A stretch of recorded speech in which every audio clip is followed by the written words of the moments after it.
Hello ক্ষুদে বিজ্ঞানীরা, তোমরা সবাই কেমন আছো? আজকের ভিডিওর মধ্যে আমরা যে সেন্সরটা নিয়ে আলোচনা করব সেটা হচ্ছে তোমার আল্ট্রাসোনিক সেন্সর। সো তোমরা এখানে এখন দেখতে পাচ্ছ যে আল্ট্রাসোনিক সেন্সরটা দেখতে কেমন হয়। Uh so this is the ultrasonic sensor. So আমি যদি একটু ঘুরায় দেখাই। সো এটা হচ্ছে আমাদের আল্ট্রাসোনিক সেন্সরটা। সো এখন আমরা যে বিষয়টা দেখব সেটা হচ্ছে আল্ট্রাসনিক সেন্সরটা মূলত কোথায় ইউজ করা হয় এবং কিভাবে ইউজ করা হয়। সো আল্ট্রাসনিক সেন্সরটাকে আমরা বলতে পারি যে আমাদের রোবটের একটা চোখ বলতে পারি। কারণটা হচ্ছে আল্ট্রাসনিক সেন্সরের মাধ্যমে রোবট সামনে কোনো বস্তু আছে কিনা সেটা বুঝতে পারে। সো এটা সে কিভাবে বুঝতে পারে? সো এটা হচ্ছে তোমার বাদুড়ের মতো কাজ করে থাকে। বাদুড় যেরকম রাতে উড়ে, সো সে হচ্ছে শব্দ প্রেরণ করে। সামনের দিকে একটা শব্দ প্রেরণ করে, শব্দটা যখন বাধা পেয়ে আবার বাদুড়ের কাছে ফেরত আসে, তখন সে বুঝতে পারে যে কত দূরত্বে কোনো একটা আ বস্তু আছে বা কোনো একটা বাধা আছে। সো সেইরকম এই সেন্সরটা তোমরা এখানে দেখতে পাচ্ছ। সেন্সরের মধ্যে ২ টা স্পিকারের মতো বা চোখের মতো আছে। সো একটা হচ্ছে ট্রান্সমিটার। সো এই ট্রান্সমিটার দিয়ে হচ্ছে তোমার ওয়েভ প্রেরণ করা হয়, শব্দ তরঙ্গ প্রেরণ করে এবং পরবর্তী আরেকটা যে ট্রান্সমিটার আছে সেটা দিয়ে হচ্ছে শব্দ তরঙ্গটা রিসিভ করে। সো এই শব্দটা এমন শব্দ হয় যেটা আমরা শুনতে পাই না, কিন্তু সেন্সর সেটাকে ধরতে পারে। সো একটা প্রেরণ করতেছে, আরেকটা রিসিভ করতেছে। এরপরে হচ্ছে সে ক্যালকুলেশনটা করে যে রিসিভ করতে কত সময় লাগতেছে। দেন এই যে ওইটা ক্যালকুলেশনটা আমি একটু পরে দেখছি। হ্যাঁ, বুঝতে পারি যে সামনে কোনো বাধা আছে কিনা। দেন হচ্ছে আমরা এখানে পিন ডায়াগ্রাম গুলো একটু দেখি। তোমরা এখানে দেখতে পাচ্ছ বিসিসি, যার মাধ্যমে হচ্ছে সেন্সরের মধ্যে পাওয়ার দেওয়া হয় এবং একদম কর্নারে আছে গ্রাউন্ড। সো গ্রাউন্ড দিয়ে হচ্ছে সেই গ্রাউন্ড করা হয়। সো নেগেটিভ প্রান্তটা লাগবে। দেন হচ্ছে এখানে গুরুত্বপূর্ণ যেটা, সেটা হচ্ছে আমাদের ২ টা পিন, সেগুলো হচ্ছে ট্রিগার অ্যান্ড ইকো। ঠিক আছে? সো ট্রিগার দিয়ে হচ্ছে ইনপুট পিন আর ইকো হচ্ছে আউটপুট পিন।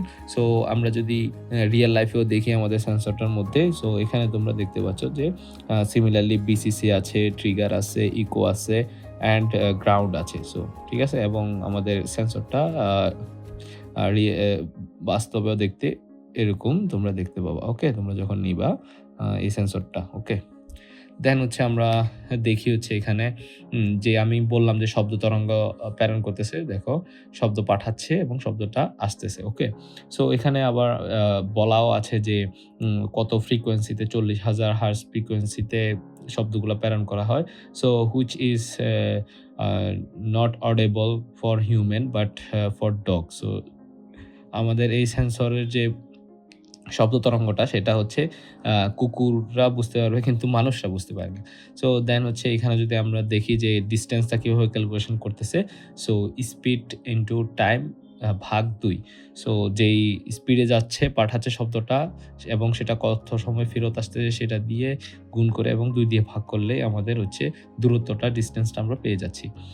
দেন হচ্ছে পিন ডায়াগ্রামগুলা সম্পর্কে তোমাদেরকে একটু আগেই দেখালাম। So VCC, trigger, echo and ground. Then হচ্ছে এখানে হচ্ছে একটা মাইক্রো কন্ট্রোলারের সাথে সংযুক্ত করে আ একটা ছোট প্রজেক্ট তারা দেখাচ্ছে। এটা দিয়ে অনেক ধরনের প্রজেক্ট তৈরি করা যায়। এখনো আমরা এই ভিডিওর মধ্যে আমরা ছোট একটা প্রজেক্ট তোমাদেরকে দেখাবো এক্সাম্পল প্রজেক্ট হিসেবে। দেন হচ্ছে এখানে যদি আমরা দেখি যে এই অ্যাপ্লিকেশনটা কোথায় ইউজ করা হয়, মানে কোন অ্যাপ্লিকেশনে এই ধরনের সেন্সর ইউজ করা হয়, তোমরা দেখবা হচ্ছে অবস্টিক্যাল অ্যাভয়েডেন্স যে সকল গাড়িগুলো আছে সেগুলোর মধ্যে ইউজ করা হয়। তারপরে যদি আমরা লিকুইড লেভেল চেক করতে চাই এবং পার্কিং অ্যাসিস্ট্যান্ট হিসেবেও কিন্তু ইউজ করা হয়। এখন উন্নত মানের যে গাড়িগুলো আছে সেগুলোর মধ্যে দেখবা যে গাড়িটা বাড়ি খাওয়ার আগে কিন্তু একটা সাউন্ড করে, সো যাতে করে গাড়ির কোনো ড্যামেজ হয় না। সো এটা আমাদের পার্কিং এর জন্য ইজি আর হতে পারে। এবং চাইলে তুমি একটা রাডার সিস্টেম তৈরি করতে পারো। আরো অনেক ধরনের কাজ করতে পারবা। আ দেন হচ্ছে তোমাদের যদি কোনো কোয়েশ্চেন থাকে তাহলে তোমরা কমেন্টে করবা। দেন হচ্ছে এখন আমরা চলে যাব হচ্ছে আমাদের ওয়েবসাইটের মধ্যে। সো এটা হচ্ছে আমাদের store.gentechbd.com এ গিয়ে তোমরা রিসোর্স এর মধ্যে যাবা। সেখানে টিউটোরিয়ালে ক্লিক করবা এবং চাইলে তোমরা এখান থেকে বিভিন্ন ধরনের প্রজেক্ট এবং ইকুইপমেন্ট কিনতে পারো। সো আমি হচ্ছে এখানে চলে যাচ্ছি। দেন হচ্ছে আমাদের আল্ট্রাসনিক সেন্সরের যে ব্লকটা আছে সেই ব্লকটার মধ্যে গেলাম। সো সেখানেও কিন্তু তোমরা বিস্তারিত দেখতে পারবা এবং ক্যালকুলেশনটাও আছে। সো এখন এখানে তোমার সার্কিট ডায়াগ্রামটাও আছে এবং এখানে কোডটাও আছে।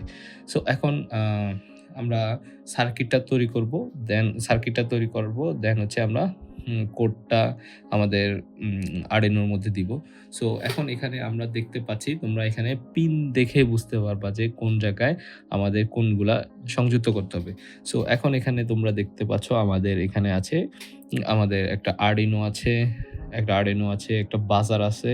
সো আমরা ডিসট্যান্সের উপর নির্ভর করে বাজারটা সাউন্ড করাবো। দেন হচ্ছে আমাদের সেন্সরটা আছে। সো এখন ১ম এ যে কাজটা করব সেটা হচ্ছে আমি জাম্পারগুলা সংযুক্ত করব। আমি এখানে male to female jumper use করতেছি। সো ১ম এ হচ্ছে আমি মাঝখানের ২ টার মধ্যে লাগাই দিলাম। দেন হচ্ছে আমার এখানে আছে আরো ২ টা জাম্পার। সো এইগুলা প্রয়োজন হবে না। দেন আমার এখানে যে বিসিসিটা আছে, সো বিসিসির মধ্যে আমি রেড কালারটা লাগালাম এবং গ্রাউন্ডের মধ্যে আমি ব্রাউন কালারটা লাগালাম। সো এখন বিসিসি থেকে আমি তোমার হচ্ছে পাওয়ার দিব। সো পাওয়ার দেওয়ার জন্য আমাদের Arduinoর যে 5 ভোল্টটা আছে, এখানে তোমরা দেখতে পাচ্ছ। সো Arduinoর যে 5 ভোল্ট, সেই 5 ভোল্টটা আমি সংযুক্ত করব। দেন হচ্ছে পরেরটা আমি গ্রাউন্ডের মধ্যে সংযুক্ত করলাম। ওকে? দেন এখন আমরা হচ্ছে দেখব যে আমাদের ট্রিগারটা কোথায় আছে। ট্রিগারটা আমাদের Arduinoর ৯ নাম্বার পিনে লাগাতে হবে এবং ইকোটা হচ্ছে ১০ নাম্বারে। ঠিক আছে? সো আমরা দেখি ট্রিগারটা আমাদের কোনটা। সো তোমরা এখানে দেখতে পাচ্ছ যে ট্রিগারটা হচ্ছে আমাদের সবুজ কালারেরটা। সো ট্রিগারটা হচ্ছে আমাদের Arduinoর ৯ নাম্বার পিনের সাথে সংযুক্ত হবে। সো আমরা এখানে Arduino ৯ এর সাথে সংযুক্ত করলাম এবং ইকো যেটা আছে, ইকোটা হচ্ছে Arduino ১০ নম্বরের সাথে সংযুক্ত হচ্ছে। দেন হচ্ছে আমাদের সেন্সরটা কানেক্ট হয়ে গেছে। এখন আমরা হচ্ছে বাজারটা নিব। একটা বাজার ইউজ করতেছি আমি এখানে। সো বাজারের যে লম্বা যে পিনটা আছে সেটা হচ্ছে প্লাস। সো আমি হচ্ছে এটা আমাদের আরেকটা জাম্পার ওয়্যার নিলাম। জাম্পার ওয়্যারটা সংযুক্ত করলাম। দেন হচ্ছে গ্রাউন্ড হিসাবে একটা কালো নিয়ে নিলাম। সো এখন আমি হচ্ছে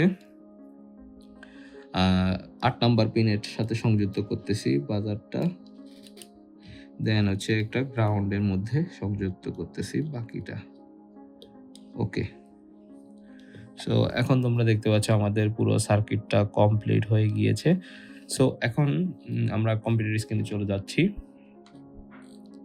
সো কম্পিউটার স্ক্রিনে যাওয়ার পরে এখানে আমরা দেখতে পাচ্ছি যে আমাদের কোডটা আছে, সেটা আমি এখান থেকে কপি করলাম এবং আমি হচ্ছে Arduino IDE টা ওপেন করলাম, যেটা আশা করি তোমরা সবাই জানো। তোমরা আগের ভিডিওগুলো আমাদের দেখলে। দেন হচ্ছে নিউ স্ক্র্যাচ নিলাম আমি একটা। দেন হচ্ছে এটাকে রেখে দিলাম। দেন হচ্ছে এটা বড় স্ক্রিন করলাম। দেন এখানে হচ্ছে এটা পেস্ট করে দিলাম। ওকে। দেন হচ্ছে আমি আমাদের বোর্ডটা সিলেক্ট করে দিব। বোর্ড হচ্ছে আমাদের ন্যানো। ওকে। দেন হচ্ছে আমি আমাদের Arduinoটাকে সংযুক্ত করতেছি কম্পিউটারের সাথে। সংযুক্ত করলাম। দেন হচ্ছে আমি হচ্ছে পোর্টটা সিলেক্ট করলাম, এখানে পোর্ট সিলেক্ট করলাম এবং হচ্ছে কোডটা আপলোড করে দিলাম। ওকে। সিরিয়াল মনিটরের মাধ্যমেও আমরা হচ্ছে ডিসট্যান্সটা দেখব। ওকে। সো আমি এটা একটু বড় করে দিচ্ছি। সো এখানে সিরিয়াল মনিটরের মধ্যে দেখতে পাচ্ছ আমাদের, আমি যদি একটু ক্যামেরাটা সরাই তাহলে সো এখন এখানে দেখতে পাচ্ছ যে কত ১৮৮ করে যাচ্ছে। সো এখন আমি যদি আমার হাতটা আনি এখানে, দেখতে পাচ্ছ এখন। সো হাতটা আনলে ১৬ কিন্তু আমরা দিয়ে রাখছি যে ১০ সেন্টিমিটার মধ্যে আসলে আমাদের বাজারটা সাউন্ড করবে। সো এখন আমি যদি ১০ সেন্টিমিটার মধ্যে আনি, সো দেখতে পাচ্ছ যে সাউন্ড করতেছে। সরাই ফেললাম, সাউন্ড করতেছে না। এখন যদি আবার আনি ১০ সেন্টিমিটার মধ্যে, সাউন্ড করতেছে। সরাই ফেললাম। আবার যদি আনি,